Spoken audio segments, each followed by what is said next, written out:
Julian আলভারেজের এক kick বদলে দিতে পারে পেনাল্টির নিয়ম। ক্রমাগত সমালোচনার জেরে বিদ্যমান নিয়ম নিয়ে আন্তর্জাতিক ফুটবল অ্যাসোসিয়েশন বোর্ড ও ফিফার সাথে আলোচনায় বসার ঘোষণা দিয়েছে ইউএফা।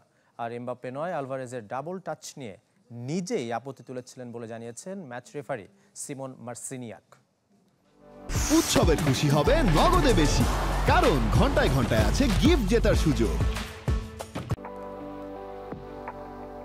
হুলিয়ান আলভারেজের বাতিল হওয়া পেনাল্টি বিতর্ক যেন থামছেই না। বিষয়টি নিয়ে খোদ উয়েফা ব্যাখ্যা দিলেও পক্ষে বিপক্ষে চলছে যুক্তি। ক্রমাগত সমালোচনার জেরে বিদ্যমান আইন পর্যালোচনার ঘোষণা দিয়েছে ইউরোপিয়ান ফুটবলের সর্বেসর্বা সংস্থাটি। ফুটবলের আইন প্রণেতা প্রতিষ্ঠান আন্তর্জাতিক ফুটবল অ্যাসোসিয়েশন বোর্ডের বর্তমান 14.1 ধারা অনুযায়ী পেনাল্টি কিকের সময় বল দুপায়ে স্পর্শ করলে গোল বাতিল বলে গণ্য হবে।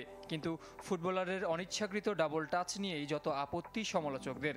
উদীয়মান এই সমস্যা সমাধানে আইএফএবি ও ফিফার সাথে আলোচনার ঘোষণা দিয়েছে উয়েফা। চ্যাম্পিয়ন্স লিগের শেষ ষোলোয় মাদ্রিদ ডার্বির সেই উত্তপ্ত পরিস্থিতি মাঠে বসে যিনি মোকাবেলা করেছেন, মুখ খুলেছেন সেই রেফারি সিমন মার্সিনিয়াকো।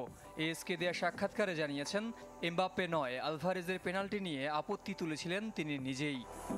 একমাত্র আমি ভিএআর রেফারিকে জানিয়েছিলাম যে বলে আলভারেজের ডাবল টাচ হওয়ার সম্ভাবনা প্রায় 99% এবং তারা এটি বারবার পরীক্ষা করে দেখেছে।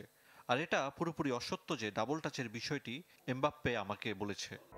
আতলেতিকো সমর্থকরা তার মুণ্ডুপাত করলেও নিজের সিদ্ধান্তের পক্ষে এখনও অনড় মার্সিনিয়াক। সত্যি বলতে আমার রেফারিং ক্যারিয়ারে কখনো এমন বাজে পরিস্থিতির মুখোমুখি হতে হয়নি। খুবই অল্প পরিমাণে হলেও আলভারেজের মাটিতে থাকা পা আগে বলে স্পর্শ করেছে, আর প্রত্যেক ফুটবলারই নিয়ম সম্পর্কে জানে। রিয়ালের কাছে পরাজয় হজম করা অবশ্য এতটাও সহজ নয় আতলেতিকো সমর্থকদের, তাও আবার বিতর্কিত পেনাল্টিতে।